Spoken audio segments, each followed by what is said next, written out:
I unashamedly and unapologetically believe that when we wake up every day running universities, tertiary education institutions, the very first thing that has to be on our mind is the quality of the student experience. Yes, we have to be worried about our research and innovation. Yes, we needed to be worried about our community engagement and relevance. But at the end of the day, well over 95% of our students come to us to get a job or get ahead in life and work.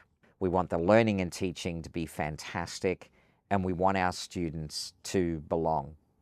And to bring that all to life, the LMS, which sits in the middle of most of that, interoperating with other systems in the institution, but it is the place that students go first in their daily experience, and it's often the place they go last in their daily experience. I'm often intrigued by the fact that a lot of the conversations, particularly with leaders of institutions, we spend a lot of time talking about the quality of the physical infrastructure.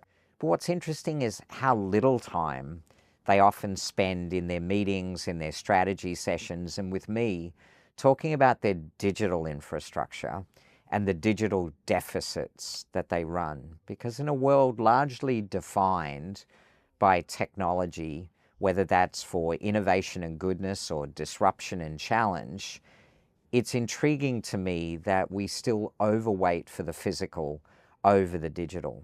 And the problem with digital deficits is they're not very apparent, and they can sneak up on you, and they can do you a lot of damage without you ever noticing, because quite frankly, they're in a data center, they're in the cloud, but also we're blind to the fact that they're at the fingertips of all of our students and all of our staff. So when I walk into an institution that's running on a legacy LMS, I usually run into a lot of treacle in that institution, a lot of things that just don't work the way that they should work. And as a result, they're delivering suboptimal experiences for their students, and they're delivering suboptimal experiences for their staff and stakeholders. And there's a few reasons why when we focus on LMSs, legacy LMSs really struggle to scale efficiently. And that really limits their opportunities, because unless you can scale, and I just don't mean by the number of students, I'm talking about scaling contemporary learning solutions. Can you scale an infinite number of credential types, micro, meso, macro credentials?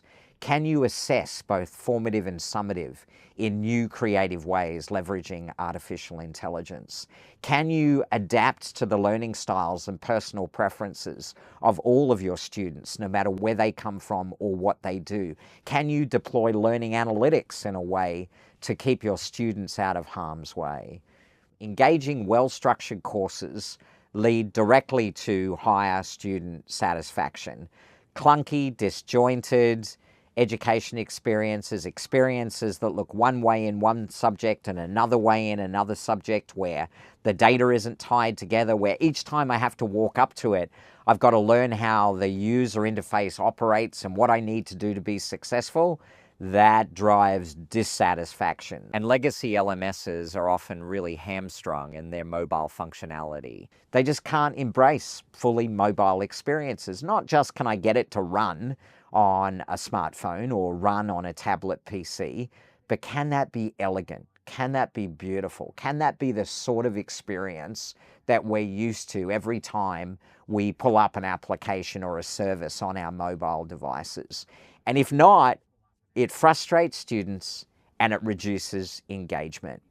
And whether it's the TEF evaluation here in the UK or the evaluation in Australia, I've got to tell you, students will rate us pretty harshly if they're frustrated and if they don't feel engaged. So if you can't do all of that, then you're limiting your competitiveness. And if you're limiting your competitiveness, you're obviously limiting your addressable market.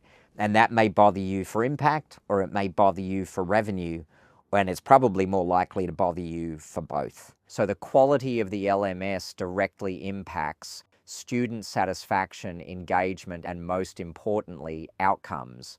Contemporary high-quality LMSs enhance accessibility, flexibility, and remote collaboration, that 24/7 connectedness to the institution. Those strong online learning experiences and service experiences and belonging experiences, they bolster the institution's reputation because that's the life our students and staff lead. So as you think about a LMS, if you're like me, concerned about the overall student experience, you'll choose a LMS that's capable of supporting that 360-degree life of the student, not just focused on when they're a student in a classroom or online learning.